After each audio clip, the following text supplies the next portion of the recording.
పరమగీతము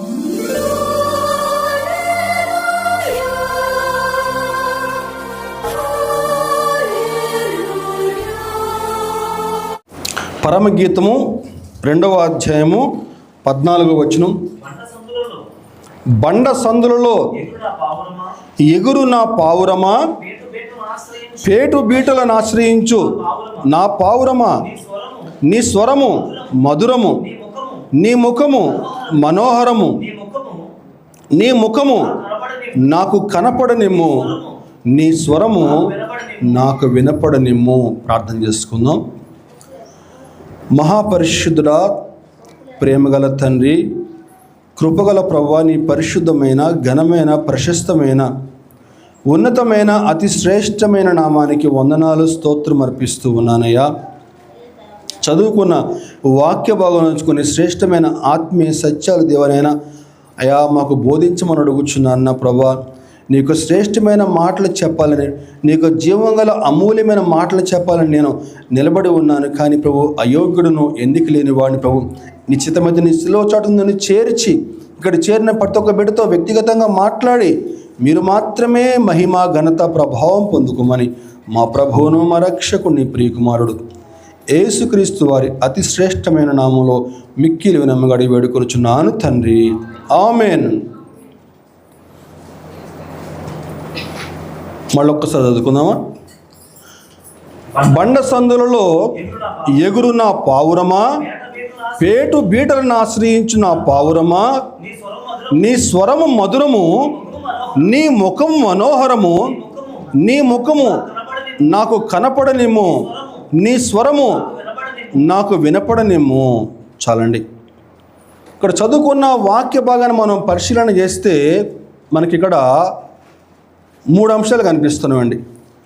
ఒకటేమో బండ సందులు కనిపిస్తూ ఉన్నాయి, ఇంకొకటి ఏం కనిపిస్తున్నాయి, పేటు బీటలు కనిపిస్తూ ఉన్నాయి, మూడోదిగా పావురం కనిపిస్తూ ఉందండి. 3 కనిపిస్తున్నాయి కదా. ఒకటి బండ సందులు, ఇంకొకటి పేటు బీటలు, మూడోదిగా పావురం కనిపిస్తూ ఉంది. 3 కనిపిస్తూ ఉన్నాయండి మనకి ఇక్కడ. ఈ 3 అంశాల నుంచి ఈరోజు ప్రభువు మనకు ఏం బోధించబోతున్నాడో తెలుసుకుందామండి. మొట్టమొదటిగా పావురము అన్న అంశానికి వస్తాను. పావురం, ఈరోజు మన వాక్యాంశం ఏంటని చెప్పంటే, బండ సందులలో పావురమా, నీ స్వరము మధురము. ఇది మన యొక్క వాక్యాంశం.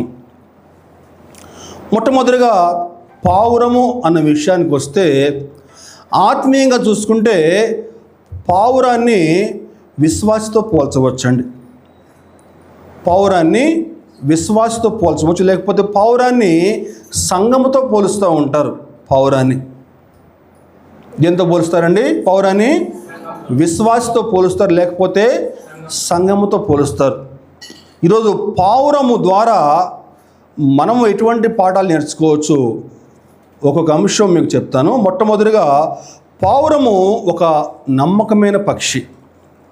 పావురము ఒక నమ్మకమైన పక్షి అండి. పూర్వకాలంలో ఒక ప్రాంతం నుంచి వేరొక ప్రాంతానికి సమాచారం ఇచ్చిపుచ్చుకోవాలని చెప్పారంటే మనకి పోస్టులు గట్రా ఉండేవి కాదు కదా. అంటే పోస్టులు అని చెప్పంటే ఇప్పుడు పిల్లలు చెప్పాలంటే పోస్ట్ అంటే వాడు ఏంటో అర్థం కాదు వాడికి. పోస్ట్ అని చెప్పి టెలిగ్రామ్ అని చెప్పంటే పోస్ట్ అంటే వాడు ఏమో అర్థం. అందరూ వాడికి ఫోన్ కదా ఇప్పుడు అంతా కూడా.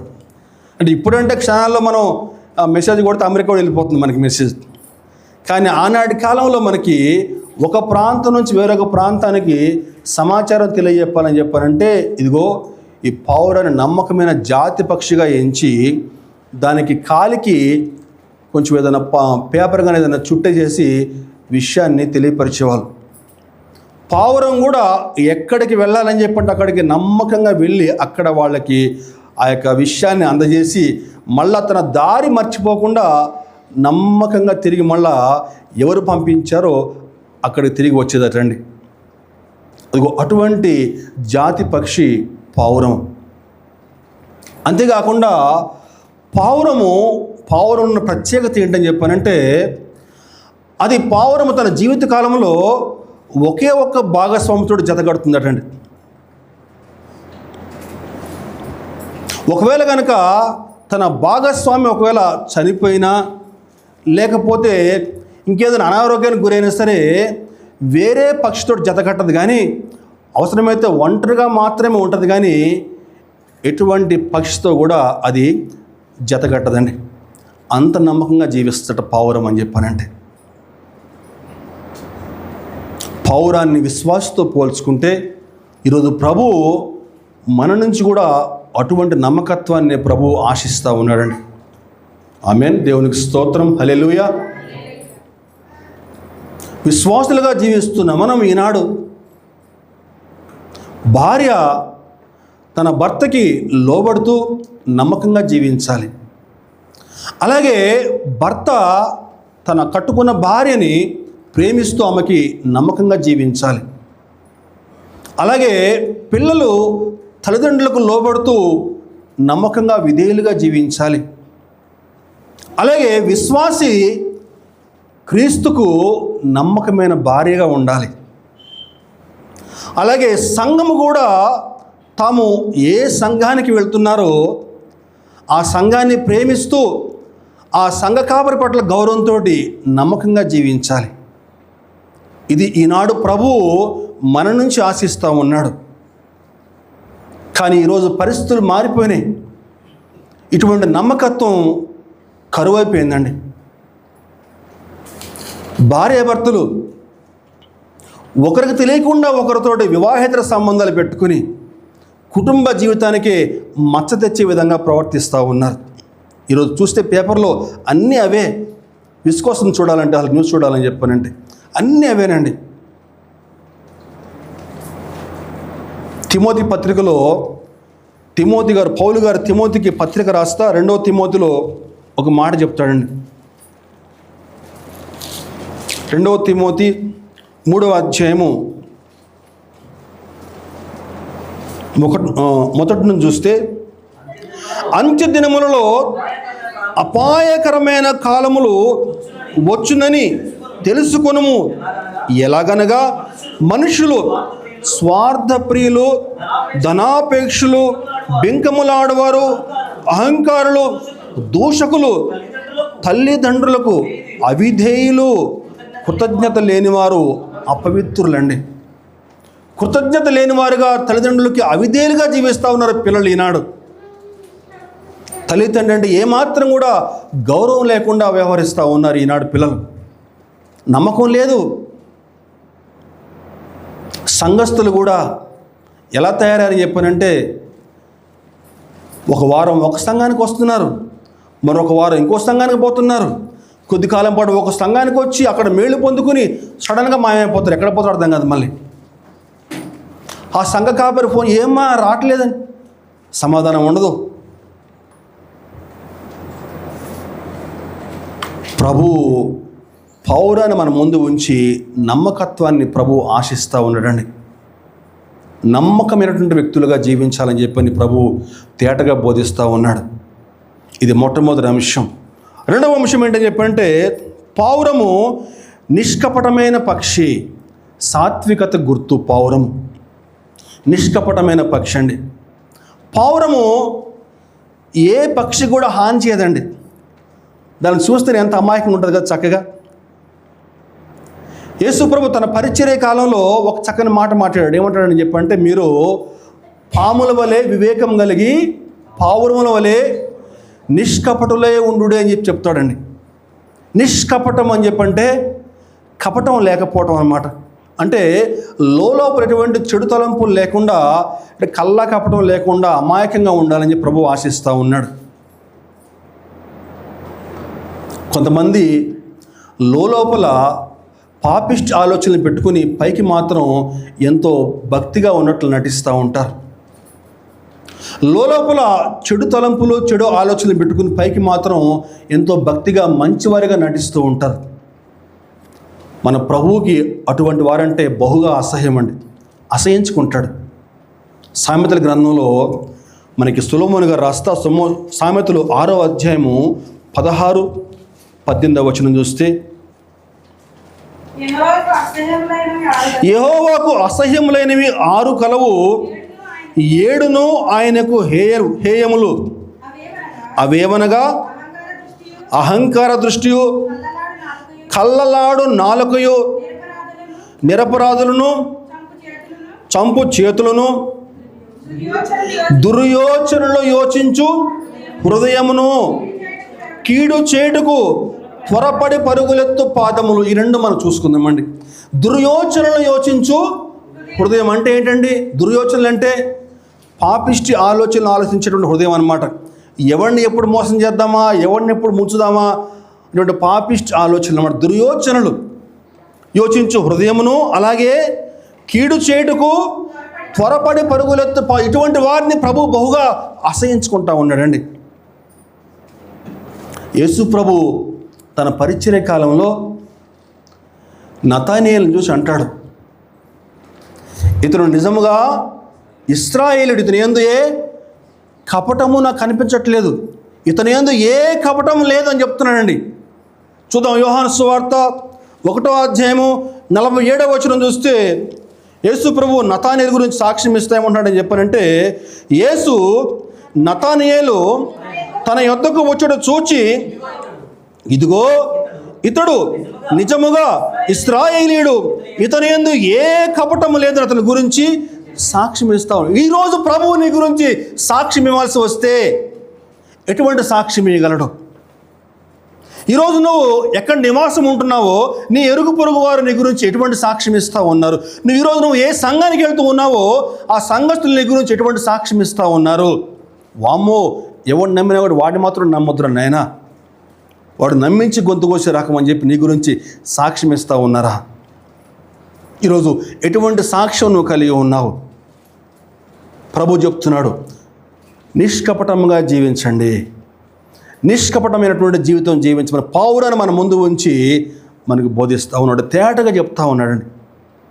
నిష్కపటంగా సాత్వికత కలిగి జీవించమని చెప్పి చెప్తున్నాడు. ఇది 2వ అంశం, పౌరం నుంచి మనం నేర్చుకునే పాఠం. మూడవదిగా పావురము పరిశుద్ధతకు గుర్తు. మొట్టమొదటిగా పావురం ఏం చెప్పామండి? నమ్మకమైన పక్షి. రెండవదిగా నిష్కపటమైన పక్షి, సాత్వికత కూడా గుర్తు. అలాగే 3వ అంశము పావురము పరిశుద్ధతకు గుర్తు అండి, పరిశుద్ధతకు గుర్తు. పావురాన్ని మనం గమనిస్తే అపవిత్రమైన స్థలాల్లో ఉండటానికి ఇష్టపడదు. అది కుళ్ళిపోయినటువంటి ఆహారం తినడానికి కూడా ఇష్టపడదు. చనిపోయిన శవాల దగ్గరికి పోయి అక్కడ పీకు తిందామని చెప్పని ఇష్టపడదు. అది దానికి చక్కని గింజలు వేస్తే తింటుంది. అది చాలా చోట్ల మనం కూడా చూస్తూ ఉంటాం కదా, పావురాలు చక్కగా గింజలు వేస్తూ ఉంటారు. అట్లా పరిశుభ్రమైన గింజలు మాత్రమే తినడానికి ఇష్టపడదు, కానీ అపవిత్రమైనటువంటి ఆహారం తినడానికి అది ఇష్టపడదు. పరిశుద్ధంగా జీవించడానికి ఇష్టపడుతూ ఉంటుందండి. ఈరోజు ప్రభువు మనం కూడా ఆ విధంగా పరిశుద్ధంగా జీవించాలని ఆశిస్తూ ఉన్నాడు. అపవిత్రమైన స్థలాల్లో ఉండటానికి ఇష్టపడట్లేదు. అపవిత్రమైనటువంటి అలవాట్లు కలిగి ఉండటానికి ప్రభువు ఒప్పుకోవట్లేదు, ఇష్టపడట్లేదు. నేను పరిశుద్ధుని కనుక మీరు కూడా పరిశుద్ధంగా జీవించమని చెప్పి ప్రభువు చెప్తా ఉన్నాడు. యేసు ప్రభు బాప్తిసం తీసుకున్న వెంటనే ఆ పరిశుద్ధాత్మ పావురము రూపంలో యేసు ప్రభు మీదకి వచ్చి వాలటం మనం గమనించవచ్చండి. పరిశుద్ధాత్మ ఈ లోకంలో 2 రూపాల్లో ఈ లోకానికి వచ్చిన మనం చూడొచ్చు. మొట్టమొదటిగా పావుర రూపంలో, రెండవదిగా ఎలా వచ్చింది? ఎట్లా వచ్చింది పరిశుద్ధాత్మ? అగ్ని రూపంలో వచ్చిందండి. అపోస్తలుల కార్యం 2వ అధ్యాయం చూస్తే మనకు ఆ విషయం కనిపిస్తుంది. అపోస్తలుల కార్యము 2వ అధ్యాయము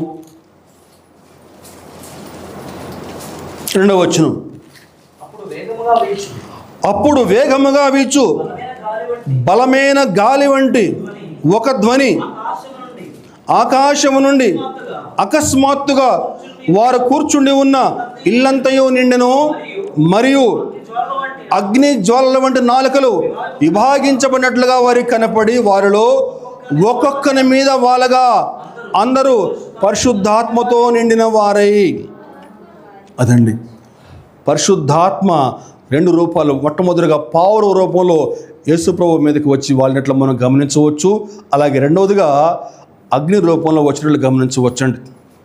ఈ లోకంలో మనం కూడా అదేవిధంగా పరిశుద్ధంగా జీవించాలని ప్రభు ఆశిస్తూ ఉన్నాడు. ఇది 3వ అంశం. చిట్ట చివరిగా పావురము దేవునికి ఇష్టమైనటువంటి పక్షి అండి. దేవునికి ఆనాటి కాలంలో బలి అర్పించేటువంటి సమయంలో గొర్రెలని పశువుల్ని అర్పించేటువంటి వారు. అదేవిధంగా పక్షి జాతుల్లో కేవలం పావురం మాత్రమే అర్పించబడినట్లుగా మనం చూడవచ్చండి. అనేకమైన పక్షి జాతులు ఉన్నాయి, కానీ అన్ని పక్షి జాతుల్లో కేవలం పావురం మాత్రమే దేవునికి అర్పించబడినట్లుగా చెప్పగలం. అంటే దేవునికి ఎంత ఇష్టమో పావురం అని చెప్పానంటే. అలాగే భక్తులకు కూడా పావురం అంటే చాలా ఇష్టం. ఆనాడు నోవహు కూడా ఆదికాండంలో మనకి ఆ యొక్క జలప్రళయం వచ్చిన తర్వాత నీటి మట్టం ఎలా ఉందో తెలుసుకోవడానికి పావురాన్ని బయటికి పంపించినట్లుగా మనం చూడవచ్చండి. ఇదిగో ఈ లోకంలో మనం కూడా పావురం వలె నమ్మకమైన వారిగా, సాత్వికంగా, నిష్కపటంగా, పరిశుద్ధంగా, ఇంకా చివరి అంశం ఏం చెప్పుకున్నామండి? దేవునికి ఇష్టమైన వారుగా జీవించాలని చెప్పి ప్రభు ఆశిస్తూ ఉన్నాడు. ఎలా ఉండాలటండి? మొట్టమొదటిగా నమ్మకమైన వారుగా, నిష్కపటంగా, సాత్వికంగా, పరిశుద్ధంగా, దేవునికి ఇష్టమైన వారుగా జీవించాలని ప్రభు యొక్క ఆశ, ఆకాంక్ష. అయితే ఇంతకీ ఈ పావురము ఎక్కడుందండి? ఈ పావురము ఎక్కడ ఎగురుతుందండి? బండ సందుల్లో ఎగురుతుంది పావురం. మొట్టమొదటిగా పావురం అయిపోయింది. ఈ పావురం ఎక్కడ ఎగురుతుందండి? బండ సందుల్లో ఎగురుతుందండి. బండ సందులు. ఇంతకీ ఎవరా బండ? ఆ బండ మన ప్రభు అయినటువంటి యేసుక్రీస్తేనండి. దేవునికి స్తోత్రం చెప్తాం. హల్లెలూయా. 1 కొరింథీ పత్రిక 10వ అధ్యాయము 2, 3, 4 వచనాలు.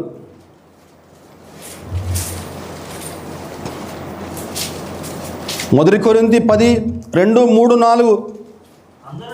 అందరూ మోషేను బట్టి మేఘములోను సముద్రములోను బాప్తిసం పొందిరి. అందరూ ఆత్మ సంబంధమైన ఒకే ఆహారము భుజించిరి. అందరూ ఆత్మ సంబంధమైన ఒకే పానీయమును పానము చేసిరి. ఏలయనగా తమ్మును వెంబడించిన ఆత్మ సంబంధమైన బండలోనిది త్రాగిరి. ఆ బండ క్రీస్తే. చెప్దాం ఒకసారి, ఆ బండ క్రీస్తే. దేవునికి స్తోత్రం కలుగును గాక. హల్లెలూయా. మనం పోయిన వారం చెప్పుకున్నామండి, దేవుడైన యెహోవా అనేక అద్భుతాలు చేసి 430 ఏళ్ల బానిసత్వం నుంచి ఇశ్రాయేలీయుల్ని ఐగుప్తు నుంచి విడిపించి, ఎర్ర సముద్రం దాటించి, ఆహారం లేదని చెప్పంటే ఆకాశం నుంచి మన్నాను ఆహారంగా కురిపించి, రాత్రిపూట అగ్నిస్తంభం వలె, పగటిపూట మేఘస్తంభం వలె వారు తోడుగా ఉండి వారిని క్షేమంగా నడిపిస్తూ ఉంటే తాగటానికి నీరు లేవని చెప్పని సణుగుట మొదలుపెట్టారండి. మోషేనైతే రాళ్లతో కొట్టి చంపాలనుకున్నారు. మమ్మల్ని చంపడానికి పట్టుకొచ్చావా ఇక్కడికని చెప్పని అంటా ఉన్నారటండి. చంపడానికి పట్టుకొచ్చారా? ప్రభువా మమ్మల్ని ఇక్కడి నుంచి విడిపించిన ఆయన అని చెప్పని ఇశ్రాయేలీయులు మొరపెడతా ఉంటే వారి మొర్రలు ఆకాశానికి అంటుకుంటే అప్పుడు ప్రభువు మోషేను అక్కడికి పంపించాడు. ఆ విషయం మర్చిపోయి ఏమంటున్నారండి? మమ్మల్ని ఇక్కడికి చంపడానికి పట్టుకొచ్చావా అని చెప్పి అడుగుతూ ఉన్నారండి. అప్పుడు ఏం చేయాలి ప్రభు? మీ బతుకులు జడ, మీ బతుకులు ఇంతే, ఇంకా నేను ఇంత చేస్తే మీకు ఇన్ని మాటలంటారా మీరు? మీ సావు మీరు చావండి అని చెప్పని అనాలి. అంతే కదా? మనమైతే అట్లే అంటాం. నీ ఎంత మేలు చేస్తే, నీకు ఎంత సహాయం చేస్తే మర్చిపోయి నువ్వు ఇట్లా మాట్లాడతావా నువ్వు? కానీ ప్రభు చెప్తున్నాడండి మోషేతోటి, మోషే నీ ఎదురుగా ఒక బండ ఉంది కదా, నువ్వు వెళ్ళి ఆ బండను కొట్టు. అద్భుతమైన మాట అండి. అక్కడ మాట చూస్తే నిర్గమకాండం 17వ అధ్యాయము 6వ వచనం చూస్తే, నిర్గమకాండం 17:6.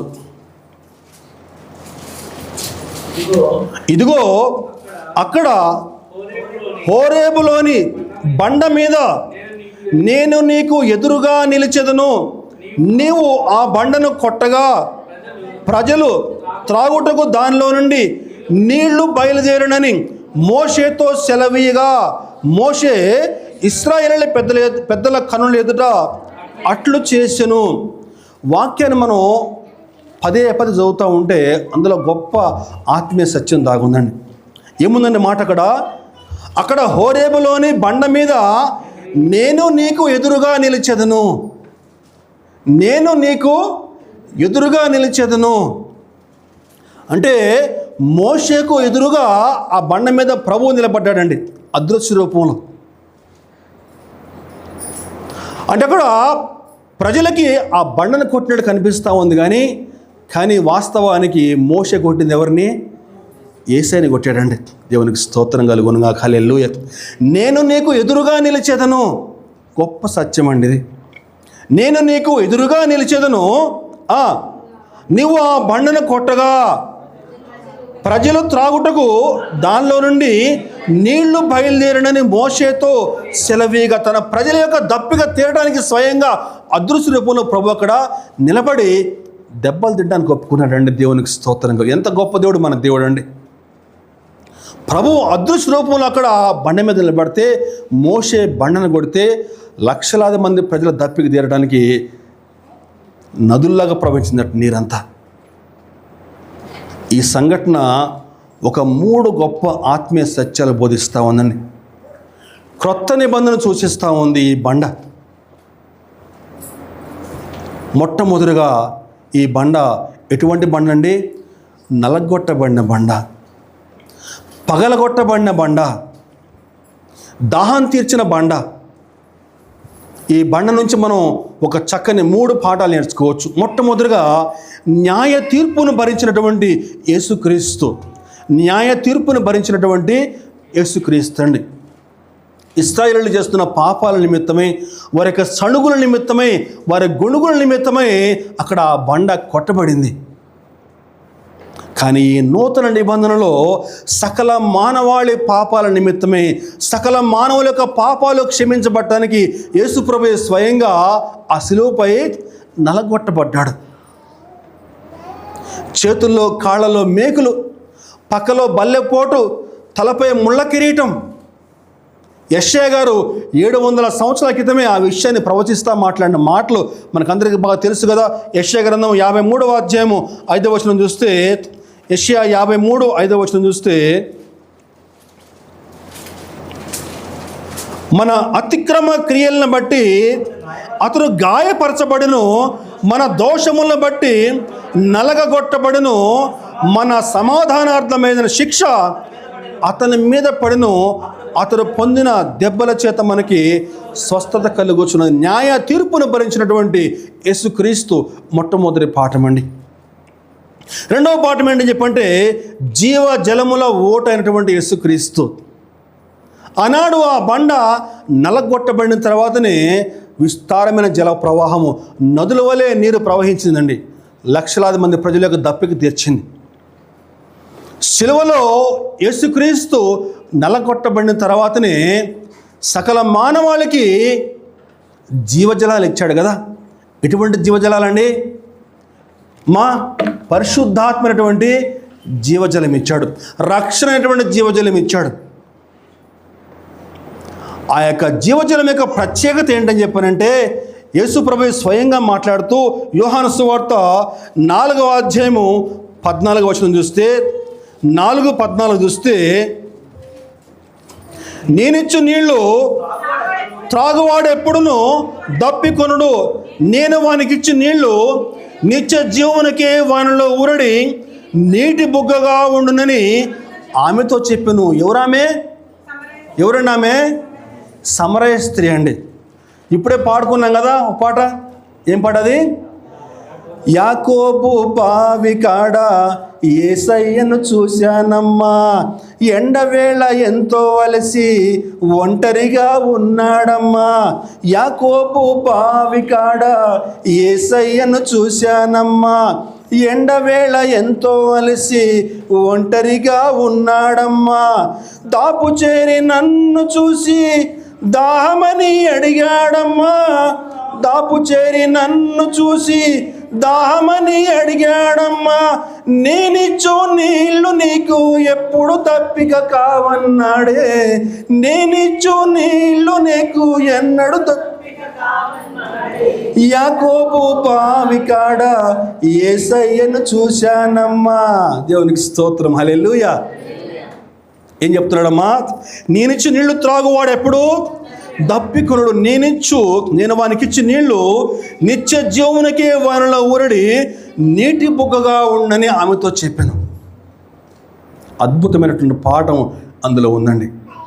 అదేవిధంగా అదే యోహాను సువార్త 6వ అధ్యాయం కూడా 35, 36 చూస్తే, అందుకు యేసు వారితో ఇట్లా, నేను జీవాహారము నేనే, నా యొద్దకు వచ్చువాడు ఏ మాత్రమును ఆకలి కొనుడు, నా యందు విశ్వాసం ఉంచువాడు ఎప్పుడును దప్పికొనుడు. దాని అర్థం ఏంటి చెప్పండి అండి?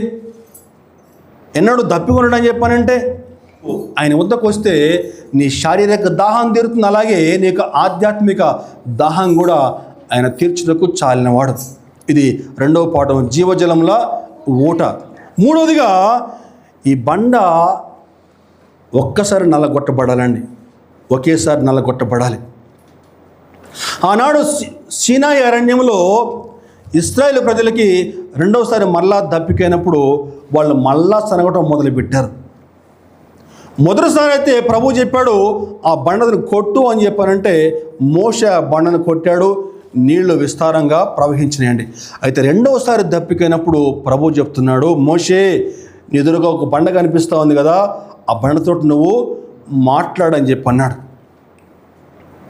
కానీ మోషే అప్పటికే విసుకొచ్చి వాళ్ళ మీద కోపంతో ఆ బండని గట్టిగా 2 సార్లు కొడతాడు. కానీ ఆ బండ నుంచి విస్తారమైనటువంటి జల ప్రవాహం వచ్చింది. కానీ మోషే అయితే కనాన్లో అడుగు పెట్టకుండా ప్రభు మోషేను శిక్షించాడండి. ఎందుకని శిక్షించాడు? ఇందులో కూడా గొప్ప ఆత్మీయ సత్యం దాగి ఉందని గమనించాలండి. ఆ ప్రభు మన పాపాల కోసం ఒక్కసారి నలగొట్టబడ్డాడు. ఒక్కసారి నలగొట్టబడిన క్రీస్తు మరలా కొట్టబడవలసిన అవసరం లేదు. నువ్వు ఆయన వద్దకు వచ్చి మాట్లాడితే చాలు, ఆయన వద్దకు వచ్చి నువ్వు ప్రార్థన చేస్తే చాలు, నువ్వు ఆయన వద్ద నుంచి కృపను పొందుకోగలవు. మళ్ళీ ఆయన నీకోసం ప్రత్యేకించి మళ్ళా కొట్టబడవలసిన అవసరం లేదు. మోషే దేవుని యొక్క మాట సరిగా అర్థం చేసుకోకుండా ఆ బండను మళ్ళా 2 సార్లు కొట్టాడు, కనాన్లో అడుగు పెట్టకుండా శిక్షించబడ్డాడు. ఈనాడు ఆ యొక్క నలగొట్టబడిన క్రీస్తు వద్దకు వచ్చి మనం ప్రార్థన చేసి మన యొక్క మనమే చెప్పుకుంటే చాలు, మనం దేవుని వద్ద నుంచి కృపను పొందుకుంటాం, దేవుని వద్ద నుంచి మనం జవాబును సమృద్ధిని మనం పొందుకోగలమండి. దేవునికి స్తోత్రం కలుగును గాక, హల్లెలూయా. 3 పాఠాలు చెప్పుకున్నాం. మొట్టమొదటి పాఠం ఏం పాఠం చెప్పుకున్నామండి? మొట్టమొదటి పాఠం ఏం పాఠం అండి? న్యాయ తీర్పుని భరించినటువంటి యేసుక్రీస్తు. రెండవదిగా జీవజలపు ఊటైనటువంటి యేసుక్రీస్తు. మూడవదిగా ఈ బండ ఒక్కసారే నలగొట్టబడాలండి. 3 పాఠాలు నేర్చుకున్నామండి. ఏ బండ అండి? ఈ బండ నలగొట్టబడిన బండ, పగలగొట్టబడిన బండ. ఈ బండ దాహం తీర్చినటువంటి బండ. 3 పాఠాలు. ఇంతకీ తర్వాత అంశం చూస్తే ఈ బండ ఇంకా ఎటువంటి బండయా అని చెప్పానంటే జీవితాలు మోసేటువంటి బండ ఈ బండ అండి. ఈ బండలో ఉన్న ప్రత్యేకత ఏంటని చెప్పంటే జీవితాలు మోసేటువంటి బండ. మత్తయి సువార్త 7వ అధ్యాయము 24వ వచనం చూస్తే, మత్తయి సువార్త 7:24 చూస్తే, కాబట్టి ఈయన మాటలు విని వాటి చొప్పున చేయు ప్రతి వాడును బండ మీద తన ఇల్లు కట్టుకొనిన బుద్ధిమంతుని పోలి ఉండును. కాబట్టి ఈయన మాటలు విని వాటి చొప్పున చేయు ప్రతి వాడును బండ మీద తన ఇల్లు కట్టుకొనిన బుద్ధిమంతుని పోలి ఉండును. ప్రియ దేవుని సంగమా, ఆ యొక్క వాక్యంలో చెప్పబడిన విధంగా మన జీవితాలు ఆ బండ మీద కనుక కట్టుకుంటే, వాక్యం అనే పునాది మీద మన జీవితాలు కట్టుకుంటే, వాక్యం అనే పునాది మీద నీ బతుకులు కట్టుకుంటే, నీ జీవితంలో భయంకరమైన వర్షాలు, వరదల వంటి శ్రమలు ఎన్ని వచ్చినా సరే నీ జీవితం ఎన్నడూ కూడా కదలదు, స్థిరంగా నిలబడద్దండి. ఈరోజు నీ యొక్క వాక్యమును, నీ యొక్క జీవితాన్ని ఆ వాక్యం అనే పునాది మీద కట్టుకున్నావా? బైబిల్ గ్రంథంలో ఎన్ని ఆదరణ మాటలండి, ఎన్ని ఆదరణ వాక్యాలండి. నా దీపమును వెలిగించువాడు ఆయనే. యెహోవా చీకటిని వెలుగుగా చేయవాడు. గాఢాంధకారపు లోయలో నేను సంచరించినను ఏ అపాయములకు నేను భయపడను. నీ దుడ్డు కరయు, నీ దండం నేను ఆదరించును. నా శత్రువులు ఎదుట నీవు నాకు భోజనము సిద్ధపరచదు. నీతిమంతును కలుగు ఆపదలు అనేకములు, కానీ వాటన్నిటి నుంచి యెహోవా వారిని తప్పించును. ఇటువంటి ఆదరణ మాటలు, ఇటువంటి ఆదరణ వాక్యాలు ఎన్నో బైబిల్ గ్రంథంలో ఉన్నాయండి. ఇదిగో ఇటువంటి వాక్యం అనే పునాది నీకు ఉన్నట్లయితే, నీకు జీవితంలో కష్టాలు, శ్రమలు వచ్చినప్పుడు ఈ వాక్యాన్ని ఎత్తిపట్టుకుని నువ్వు ప్రార్థన చేస్తే నువ్వు దేనికి కూడా భయపడాల్సిన పని లేదు. ఈరోజు ఇటువంటి వాక్యమైన పునాది లేదు చాలామందిలో. ఆ వాక్యమైన పునాది లేకపోవడం వల్ల శ్రమలు, కష్టాలు వచ్చినప్పుడు కుంగిపోతూ ఉన్నారు. భయంకరమైన శ్రమలు, ఎంత మాట అండి. నీతిమంతునికి అనేక ఆపదలు కలుగుతాయి, కానీ వాటన్నిటిలో నుంచి యెహోవాని తప్పించును. ఎంత గొప్ప ఆదరణ మాట అండి. గాఢాంధకారపు లోయలో కొన్నిసార్లు భయంకరమైన శ్రమలు దారి కనిపించదు, ఎటుపోలో అర్థం కాదు, మనం వెళ్తున్న మార్గం సరైన మార్గం కాదు, అర్థం కాదు. ఏ అపాయంకు నేను భయపడను. ఇదిగో ఈ వాక్యం అనే పునాది పైన నీ జీవితం కట్టుకోగలిగితే,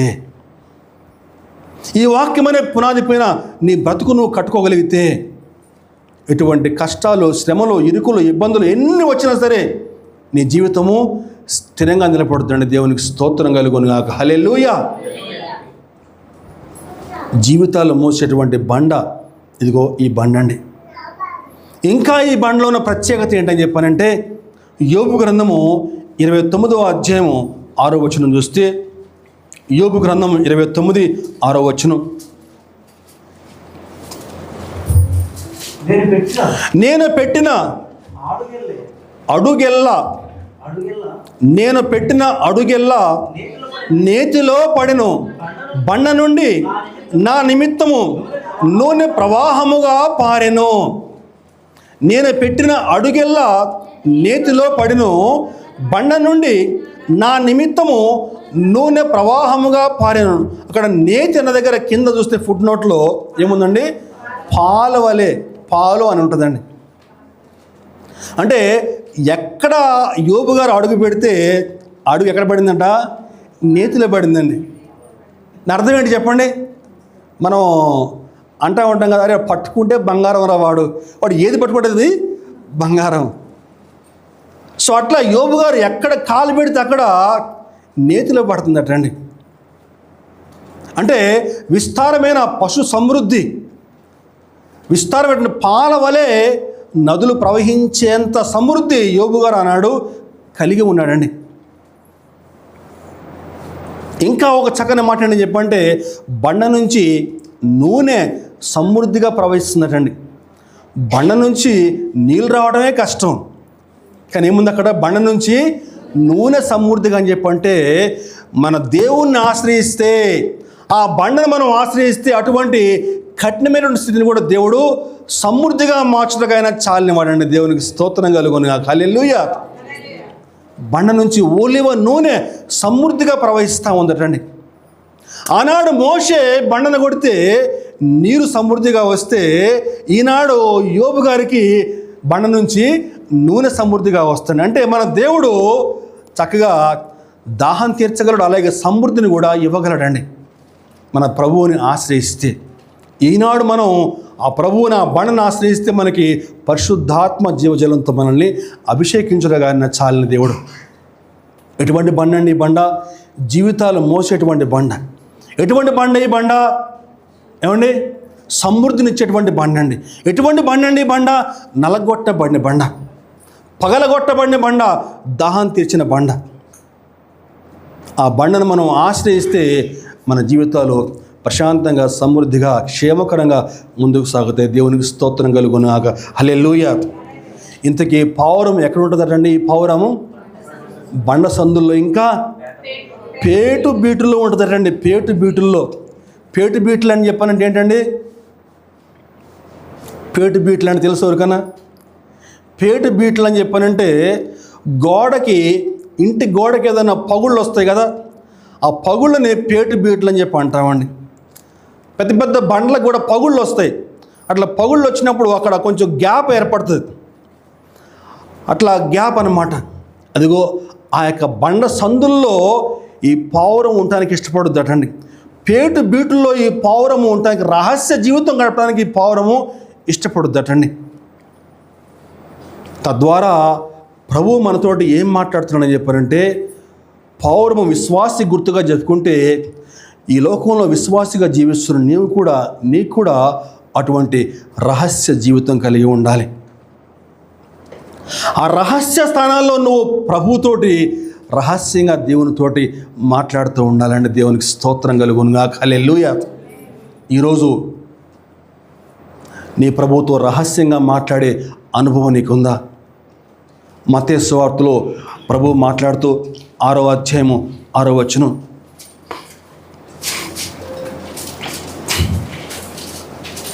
నీవు ప్రార్థన చేయనప్పుడు నీ గదిలోనికి వెళ్ళి తలుపు వేసి రహస్యమందున నీ తండ్రికి ప్రార్థన చేయము. అప్పుడు రహస్యమందు చూచు నీ తండ్రి నీకు ప్రతిఫలం ఇచ్చును.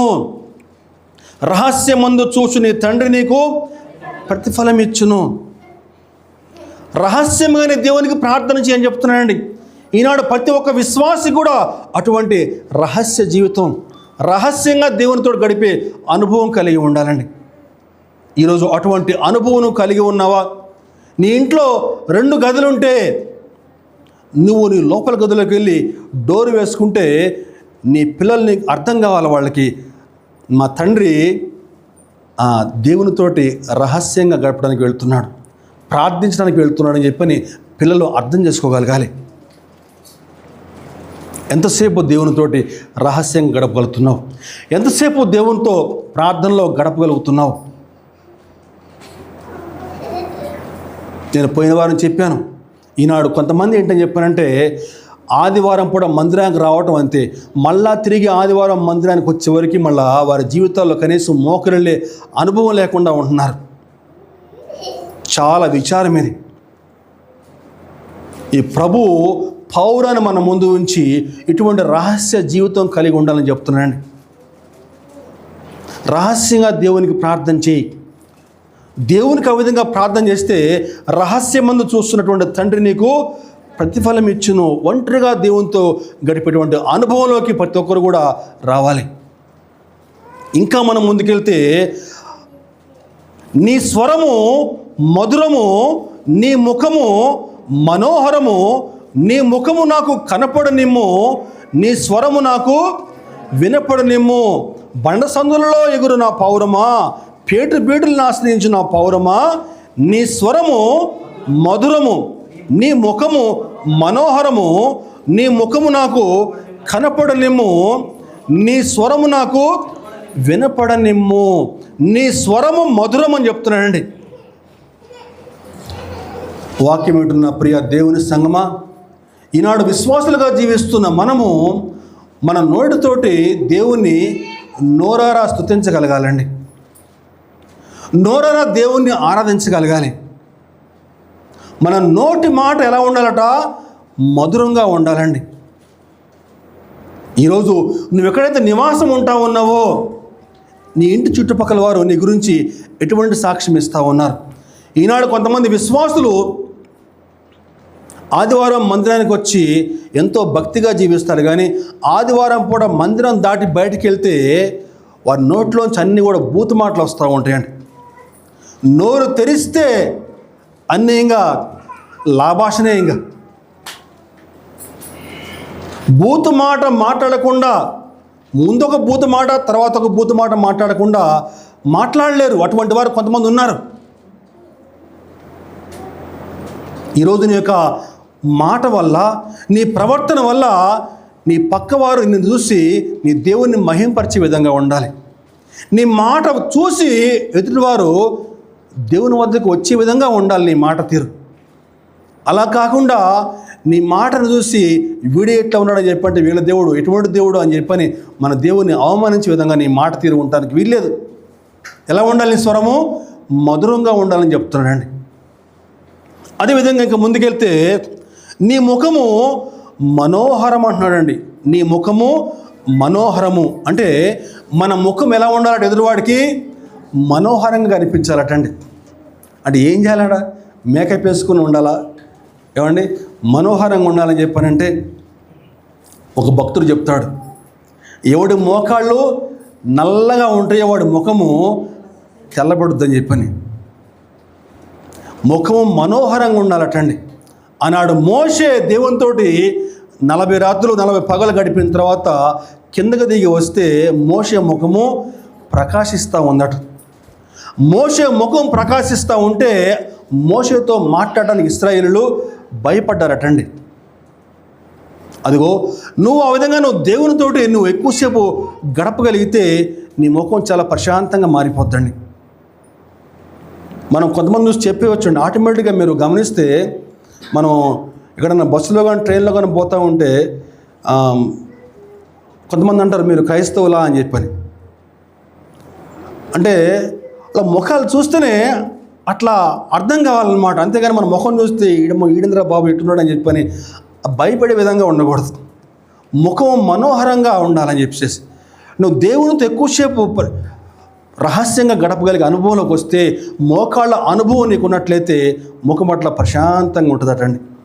యేసు ప్రభు కూడా తన పరిచర్య కాలంలో మనకి లూకాసు సువార్త 9వ అధ్యాయము 29వ వచనం చూస్తే, లూకాసు సువార్త 9వ అధ్యాయము 29 చూస్తే,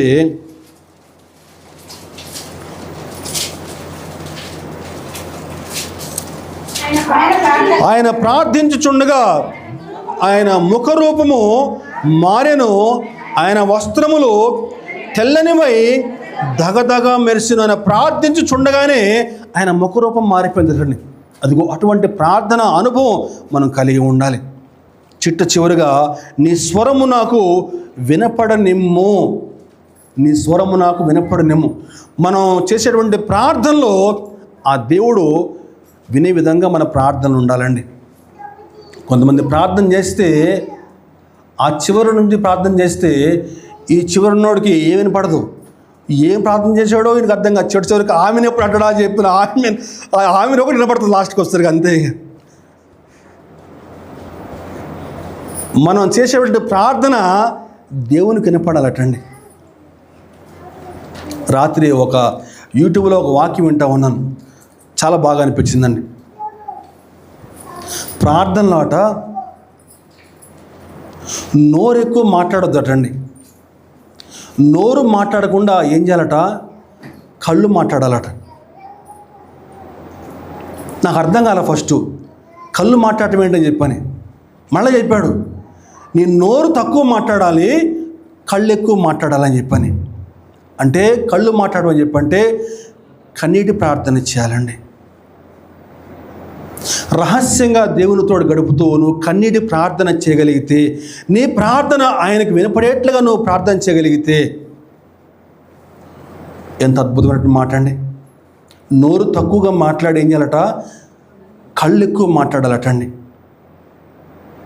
యాకోబు గారు ఆనాడు యబ్బోకు రేవు వద్ద ఒంటరిగా దేవునితోటి పెనుగులాడాడు.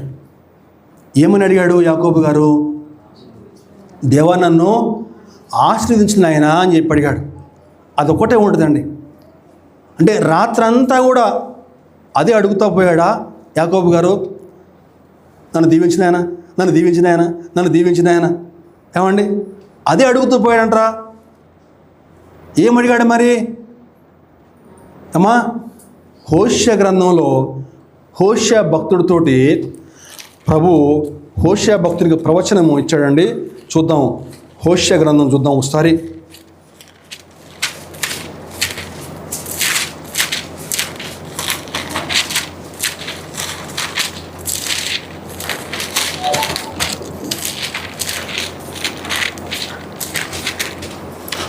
12వ అధ్యాయము 4వ వచనం. అతడు దూతతో పోరాడి జయముందెను. అతడు కన్నీరు విడిచి అతని బతిమాలెను. బేతేలులో ఆయన అతనికి ప్రత్యక్షమైన కన్నీరు విడిచి ఆయనను బతిమాలను. కన్నీటి ప్రార్థన అనుభవం నువ్వు కలిగి ఉండాలండి.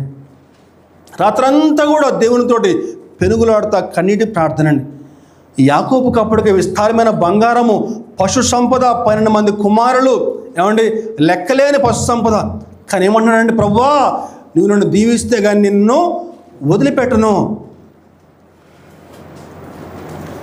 ఇశ్రాయేలీయులు ఆనాడు కన్నీటి ప్రార్థన చేస్తే వారి మొరలు ఆకాశానికి అంటుకున్నాయండి.